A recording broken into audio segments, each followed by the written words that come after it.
Pondok Pesantren Salafiyah Al-Islami Nurul Anwar Amburawang Darat adalah pesantren yang memiliki izin lengkap dan jenjang yang lengkap dari tingkat SD, SMP, dan SMA, Ula, Wusta, dan Ulya.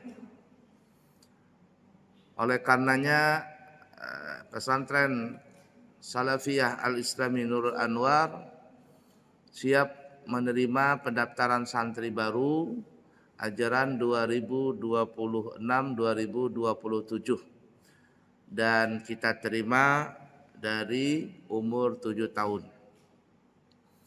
Pesantren Salafiyah Al-Islami Nurul Anwar adalah pesantren yang mengeluarkan ijazah atau syahadah resmi, yang mana apabila santri-santri yang lulus di pesantren kami, mereka akan mendapatkan syahadah atau ijazah yang diakui dari perguruan di dalam negeri ataupun di luar negeri. Dan sudah banyak santri-santri kami yang lulus, yang mereka sudah ada kuliah di Balikpapan, Samarinda, di Jawa, di dalam negeri ataupun di luar negeri. Dan insya Allah tahun ini setelah kelulusan kami akan mengirim anak-anak santri kami 5 orang insya Allah untuk kuliah di Tarim Hadramaut. Insya Allah tahun ini setelah kelulusan anak-anak kami akan kami kirim sebanyak 5 orang. Mereka yang insya Allah berprestasi kami akan kirim sekolah di Tarim Hadramaut di luar negeri. Kemudian begitu juga kami juga membuka layanan umrah dan kami buka perjalanan di bulan Syawal, insya Allah keberangkatan tanggal 24 Maret. Perjalanan selama 12 hari. Harganya adalah Rp29.700.000. Siapa tahu ada yang berminat, maka kita buka di bulan Syawal ini setelah Idul Fitri. Tanggal 24 Maret berangkat, harganya Rp29.700.000. Baiklah Bapak Ibu para jemaah sekalian, kita lanjutkan pelajaran kita. Pada pertemuan yang lalu kita membahas bahwa para ulama mengatakan sebab diwajibkannya seseorang itu memberikan nafkah atau nafkah itu sebabnya ada 3. Yang pertama sebabnya adalah bin nasab, dengan sebab garis keturunan. Sudah kita bahas kemarin, contohnya sebab garis keturunan itu adalah orang tua, ibu dan ayah memberikan nafkah wajib kepada anak-anaknya. Dan begitu juga kalau seandainya bapak ibunya enggak ada, meninggal, maka diambil alih nafkah itu dibebankan kepada kakeknya, pihak keluarga bapaknya. Nah, kemudian nanti kepada pamannya. Nah, sebagaimana Nabi kita Muhammad sallallahu alaihi wasallam ketika beliau masih kecil, masih dalam perut ibunya, itu kan meninggal bapak beliau. Lahir, maka ibundanya yang menjaga beliau. Kemudian ibunda beliau meninggal, maka diambil alih oleh kakeknya. Kakeknya Rasulullah atau ayah daripada ayahnya Nabi, Abdullah. Namanya Abdul Muttalib. Kalau ayahnya Nabi namanya Abdullah. Meninggal Abdul Muttalib, maka diambil alih oleh saudara bapaknya Nabi. Atau bisa kita katakan pamannya Nabi. Saudara ayah beliau, yaitu yang bernama Abu Thalib. Nah, pamannya Nabi yang mengambil alih untuk menjaga dan merawat Nabi. Nah, jadi seperti itu tuh. kalau kita punya anak, kita wajib memberikan nafkah kepada dia, sandang, pangan, papan yang layak, yang sesuai kepada kita, yang sesuai dari kondisi kita. Begitu juga timbal baliknya, apabila seseorang itu sudah tua, bapak ibunya sudah tua, maka anak-anaknya yang wajib memberikan nafkah kepada orang tuanya yang sudah tua, yang tidak bisa bekerja. Dan yang dibebankan adalah anak laki-laki. Anak laki-laki. Nah, itu timbal baliknya. Kita sudah panjang lebar pada pertemuan yang lalu. Kemudian yang kedua, tapi kita belum tuntas kemarin, adalah sebab wajibnya seseorang memberi nafkah itu bisa babil dengan sebab nikah, dengan sebab ada pernikahan. Nah, yang diwajibkan ini memberikan nafkah adalah seorang suami kepada istrinya. Nah, sandang, pangan, papan itu wajib bagi suami untuk memberikan nafkah yang layak kepada istrinya sesuai dengan kondisi dia. Ya, dengan kondisi dia. Dan sesuai dengan situasi dan kondisi. Situasi penghasilan suami dan juga sesuaikan dengan situasi dan kondisi di wilayah atau di negara itu. Ya, di wilayah atau negara itu. Kalau kita datang ke Timur Tengah, itu kita ngelihat di sana biasa orang-orang di sana itu rumahnya pakai AC dan rumahnya ada air panas, itu biasa. Kenapa ya? Karena memang di sana itu diperlukan, itu sesuatu yang memang menjadi kebutuhan, menjadi keperluan mereka. Karena kondisi di Timur Tengah itu kalau musim dingin perlu air panas, kalau musim panas perlu AC. Makanya waktu kami belajar di Hadramaut itu AC itu cuma nyala, maksudnya cuma digunakan adalah kurang lebih 6 bulan saja. Pada saat musim panas baru AC itu digunakan. Tapi ketika musim dingin AC itu mati 4-6 bulan, tidak pernah digunakan. Setelah digunakan debunya keluar semua, berubah begitu. Jadi AC di sana itu sudah menjadi keperluan, sudah menjadi hajat hidup. Nah, bagi suami wajib memberikan itu karena situasi kondisi seperti itu. Begitu juga air panas biasa. Karena kalau musim dingin mesti pakai air panas, itu biasa. Nah, kalau kita kan ya ala kulihal, ada yang pakai AC, ada yang pakai air panas, dan mungkin cukup saja dengan kipas angin. Ala kulihal. Nah, itu ya. Situasi dan kondisinya dilihat saja. Nafkah dari suami kepada istrinya. Begitu juga rumah. Rumah sama, kondisi kita berbeda dengan setiap daerah. Orang Balikpapan dengan orang Banjar, udah sejauh-jauh lah, Banjarmasin umpama. Di Banjarmasin mungkin orang rumahnya rumah panggung.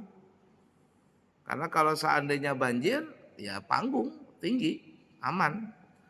Kalau rumah kayak kita gini, apalagi hampir rata dengan tanah, selesai. Kalau hujan, bisa banjir. Nah, ala kulli hal, semuanya tergantung situasi dan kondisi. Wajib bagi suami memberikan nafkah seperti itu. Begitu juga soal makanan, minuman yang kita pernah sebutkan kemarin ya. Ala kulli hal. Kemudian kata ulama, banyak nafkah atau sedikitnya itu menurut keperluan dan kebiasaan yang berlaku di tempat masing-masing. Ya, banyaknya nafkah seorang suami kepada istri tergantung situasi dan kondisi. Walaupun sebagian ulama mengatakan bahwa nafkah itu ditetapkan dengan kadar tertentu. Tetapi yang paling mu'tamad, yang paling kuat adalah seorang suami itu memberikan nafkah dengan 2 syarat tadi ya, sesuai dengan kondisi dia, kemudian sesuai dengan situasi dan yang terjadi di daerah itu. tidak mesti wajib disamaratakan. Disamaratakan itu nggak bisa. Walaupun ada sebagian wajib disamaratakan. Maksudnya begini ya. Contoh umpama di Balikpapan, UMR UMK namanya itu.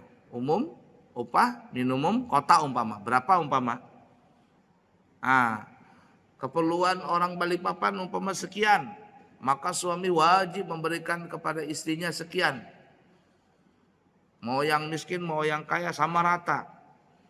Itu nggak seperti itu. Walaupun ada sebagian ulama menyamaratakan harus sama kondisi dan situasi dan kondisi di negara itu, semuanya suami sama. Tapi pendapat yang paling kuat tidak bisa disamakan. Tidak bisa disamakan. Artinya situasinya suami, kondisi suami umpama gajinya besar, ya nafkahnya besar juga. Kalau gajinya suami pas-pasan, ya pas-pasan juga. Jangan ibarat kata sang istri meminta kepada suami yang tidak dia mampu untuk memberikannya. Jangan orang bahar itu gandal pasak daripada tiang. Jangan kepinginnya besar tapi kemampuannya tidak bisa. Hendak hati memeluk gunung tapi apa daya tangan tak sampai. Ini tidak boleh seperti itu. Kenapa? Karena kalau seandainya sang istri itu selalu meminta lebih dan lebih, jikalau suami itu tidak kuat iman, maka suami ini bisa mencari keperluan tadi dengan cara yang tidak halal, bisa korupsi, bisa menipu dan sebagainya dan seterusnya. Ini yang sering terjadi. Kenapa? Karena seorang suami merasa gengsi kalau seandainya dia tidak bisa memberikan sesuatu yang diminta oleh istrinya. Ala kulli hal.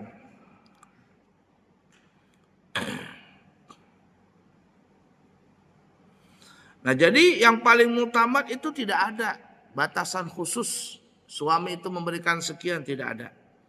Hanya sekedar sesuai dengan keadaan suami pada saat itu. Begitu juga kita lihat ya, kalau seandainya ada seseorang bercerai, itu suami dituntut, maksudnya hakim meminta kepada suami untuk memberikan nafkah itu kepada anaknya.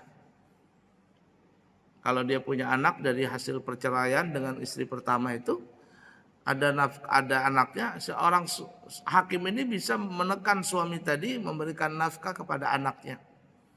Bahkan kepada istrinya yang merawat anaknya. Coba bayangkan kalau seandainya seorang suami itu mencarikan pembantu untuk merawat anaknya tadi. Ini lebih besar lagi. Makanya kita lihat ada seorang artis mau bercerai.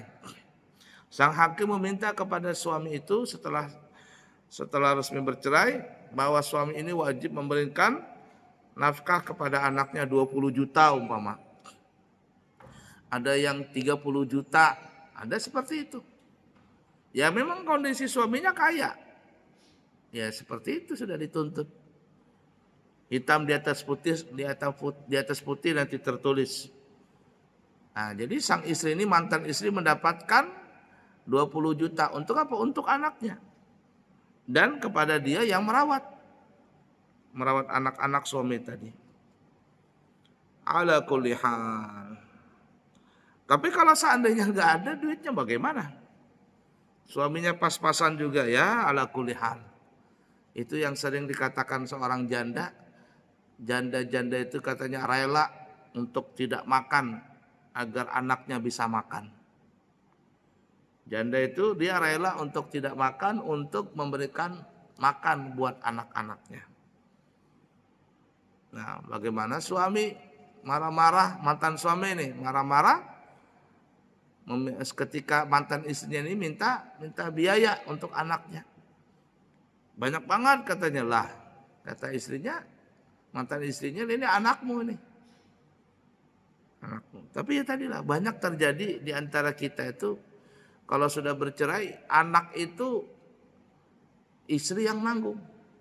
Atau istri yang nanggung itu ya sudah, namanya sudah istrinya yang mengambil hak asuhnya, istrinya bekerja, Dia yang memberikan makan, merawat untuk anak-anaknya. Padahal tanggungan itu masih ada dibebankan kepada suaminya, alias mantan suaminya.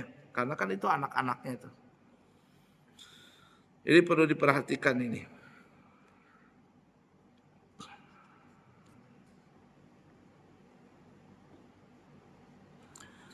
Nah, disebutkan dalil seorang suami memberikan secara ma'ruf sesuai dengan situasi kondisinya dan situasi kondisi di daerah itu.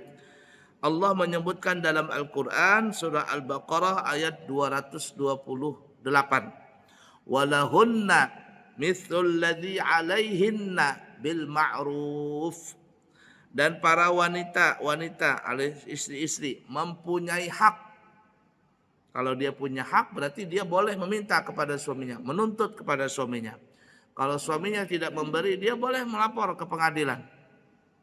Ya, seorang dan para istri, perempuan-perempuan yakni istri mempunyai hak nafkah yang seimbang dengan kewajiban menurut cara yang ma'ruf. Ini yang bahasanya dalam pernikahan hak dan kewajiban.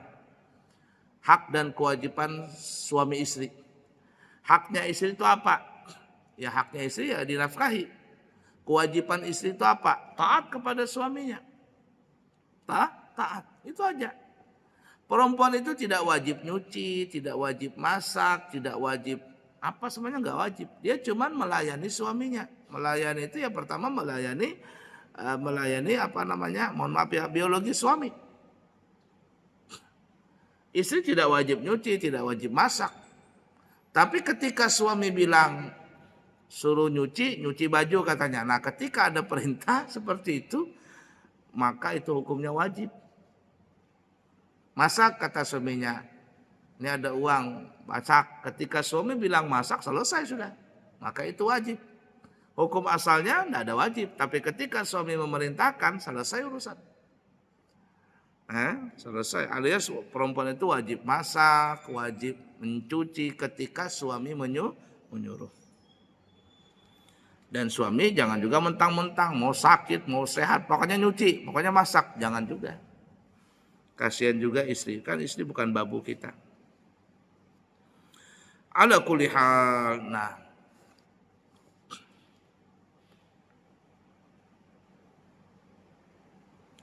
Nah, kata ulama dari ayat tersebut, maka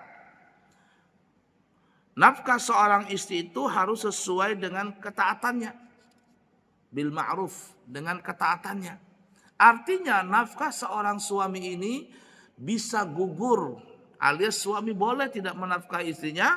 Kapan? Apabila sang istri itu durhaka, seperti yang kita pernah bahas. Kalau istri itu durhaka, arti durhaka itu sudah menentang, ya apa namanya, menentang dari kewajibannya, sudah tidak mentaati suaminya, maka gugur kewajiban suami untuk menafkahi dia. Gugur kewajiban untuk menafkahi dia. Pada saat itu kalau dia seandainya bertobat, kembali lagi suami wajib menafkahi. Nah ya, itu perlu diperhatikan. Tapi terus terang ya, kita ini laki-laki, insya Allah kalau laki-laki yang baik, bukan apa kata orang zaman sekarang, mokondo apa namanya itu, mokondo atau wokondo itu, istilah orang zaman sekarang, mokondo katanya, suaminya kaya ganteng tapi mokondo, artinya pelit, pelit. Ada juga suami yang pelit tuh, aduh kasihan, suaminya mokondo, pelit katanya. Jadi kalau seandainya ada seorang istri yang durhaka, maka suami gugur kewajiban memberikan nafkah kepada dia. Tapi kita sebagai suami nih ya, walaupun istri itu umpama mungkin dia ada bikin salah begitu, atau istri itu berani dengan suami, kita sebagai laki-laki terkadang nggak tega juga hendak memberikan nafkah.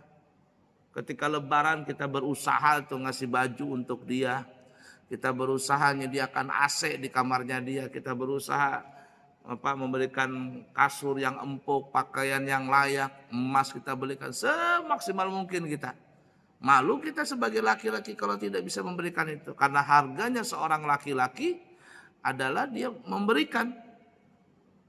Kalau laki-laki itu sudah tidak bisa lagi memberikan sesuatu, tidak ada harganya kita. Makanya perempuan itu terkadang kalau ditanya jelek tapi kaya, ganteng tapi miskin, pilih mana katanya. Jelek tapi kaya katanya. Karena perempuan itu dia otaknya itu, mohon maaf nih ya perempuan ya ibu-ibu ya. Otaknya itu memang di harta. Kekalahannya di harta. Makanya kata ulama, ketika seseorang itu masuk surga, antara laki-laki dengan perempuan itu kenikmatannya, puncak kenikmatan itu berbeda. Laki-laki itu banyak diiming-imingin dengan bidadari. Ya, bidadari. Bidadari ini, bidadari itu. Makanya ada yang mengatakan, wallah alam di mana riwayatnya, cuman kami pernah dengar, seorang laki-laki meninggal dunia jikalau dia sudah pernah menikah, seperti kita ini sudah pernah menikah, meninggal dunia, masuk surga, maka Allah berikan yang terhitung ya, bidadari itu sebanyak 1000 bidadari.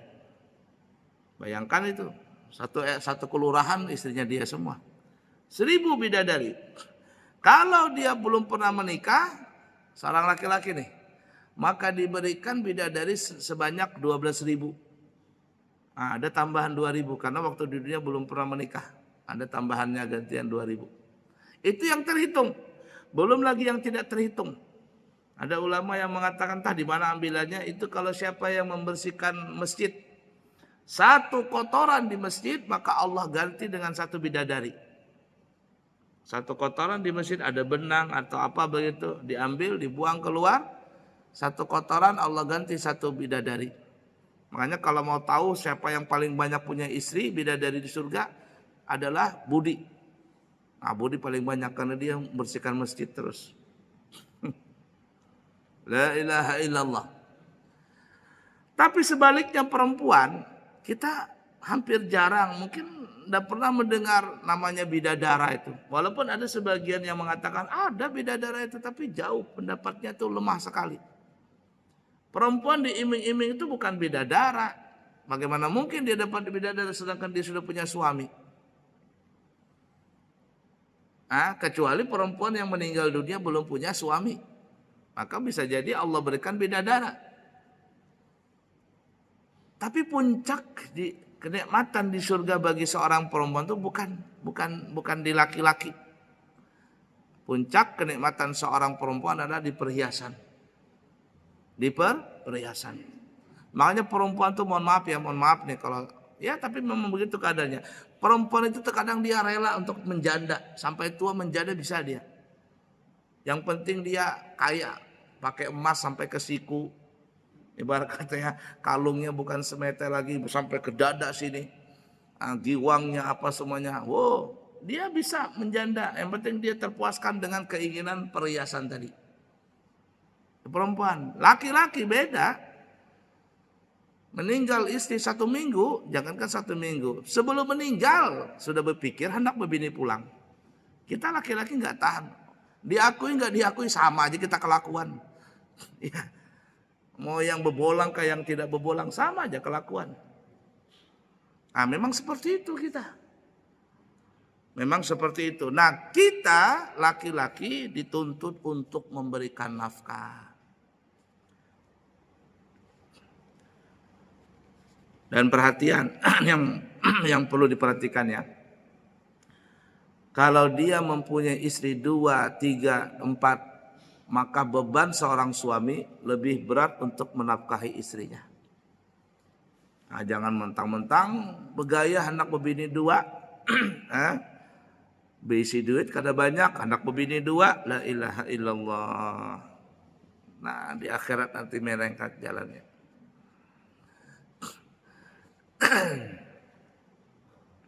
Ya.